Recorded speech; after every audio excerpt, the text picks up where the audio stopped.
अस्सलाम वालेकुम। आज के इस वीडियो में हम डिस्कस करेंगे एवोल्यूशन ऑफ वीट को। अब वीट हमें पता है, अब जो मौजूदा वीट है हमारे पास वो हेक्साप्लॉइड है, उसके अंदर 3 सेट ऑफ क्रोमोसोम्स हैं। ये जो ब्रेड वीट है ये अब हमारे पास आती है जिसके अंदर ए बी बी और डी डी ये 3 जो से सेट है क्रोमोसोम के, ये हेक्साप्लॉइड है। अब जो शुरू से थी वीट इस तरह नहीं थी। वीट के जो से हैं हम एवोल्यूशन देखते हैं कि किस तरह वो इवॉल्व होके हेक्साप्लॉइड बन गई, और या फिर उसके अंदर जितनी भी सारी ट्रेड्स आ गई कि अब वो खाने के काबिल है। तो ये बात होती है सबसे पहले 30,000 ईयर्स पहले हमारे पास जो सी हैं वाइल्ड स्पीशीज थी। ये वाइल्ड स्पीशीज थी कौन सी? गोट ग्रास और वाइल्ड इनकॉर्न। ये जो सी थी ये डिप्लॉयड थी, डिप्लॉयड प्लांट थे। तो अब इनका क्या हुआ, इनका नेचरली जो सा है आपस में क्रॉस हुआ, हाइब्रिडाइजेशन हुई। अब इनकी हाइब्रिडाइजेशन के रिजल्ट में हमारे पास टेट्राप्लाइड एक स्पीशी बन गई जिसको हमने वाइल्ड एमर का नाम दिया।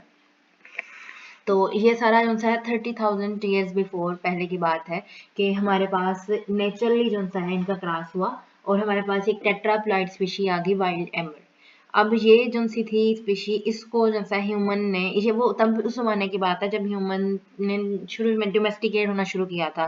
मतलब के गारों से निकल के वो घरों की तरफ आए और उन्होंने जानवरों को पालना शुरू किया, प्लांट्स को डोमेस्टिकेट करना शुरू किया, प्लांट्स को घरों में लगाना शुरू किया। तो ये उस टाइम की बात है। इसको फिर इसको जो सा है ये जो स्पीशी थी वाइल्ड एमर, उनको इन्होंने ह्यूमंस ने कल्टीवेट किया तो ये कल्टीवेटेड एमर हो गई। और फिर आप कल्टीवेटेड एमर, अब यहाँ पे एक और हमारे पास स्पीशी है गोट ग्रास 2। तो 10,000 ईयर पहले जो सा है इसका अब इससे क्रॉस हुआ। ये भी डिप्लॉइड है, डिप्लॉइड का टेट्राप्लॉइड से क्रॉस हुआ, कल्टीवेटेड एमर का गोट ग्रास 2 से क्रॉस हुआ।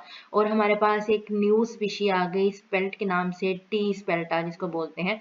ये अब क्या थी? हेक्साप्लॉइड थी। इसके अंदर 6 जो से थे, ये 6 हमारे पास आ गए क्रोमोसोम, मतलब 3 सेट ऑफ क्रोमोसोम्स हो गए। ए बी बी और डी डी हमारे पास आ गए।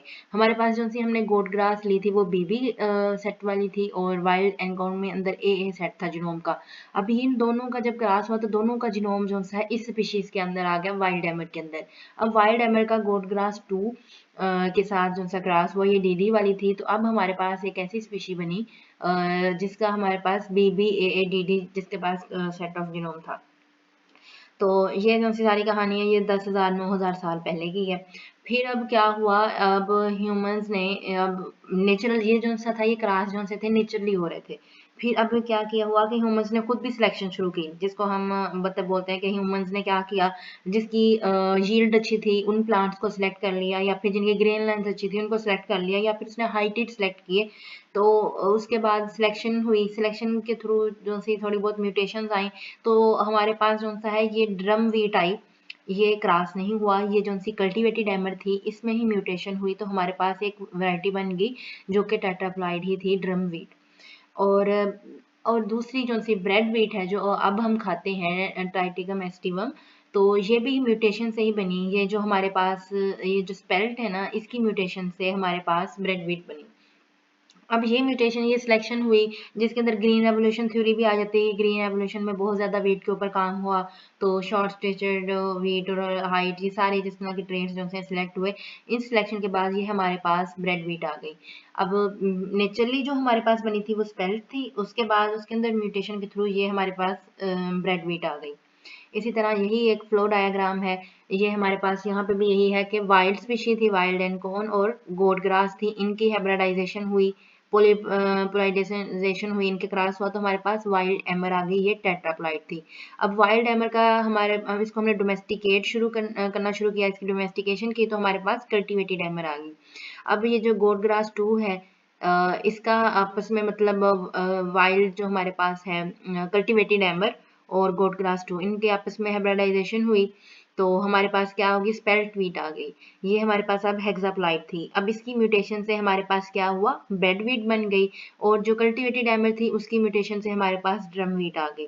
यहाँ पे भी ये इसी तरह ही है कि जो कल्टीवेटेड थी एमर उससे हमारे पास ड्रम वीट आ गई, और जो हमारे पास स्पेल्ट थी उसकी हमने म्यूटेशन करवाई, उसकी सिलेक्शन की, तो फिर उसके बाद हमारे पास ब्रेड वीट आ गई।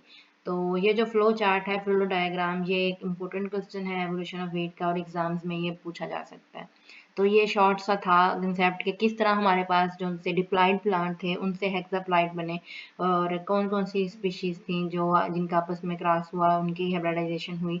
तो हमारे पास जो मौजूदा व्हीट है जो अब हम खाते हैं जिसको हम ब्रेड व्हीट बोलते हैं ट्राइटिकम एस्टिवम वो हमारे पास बनी।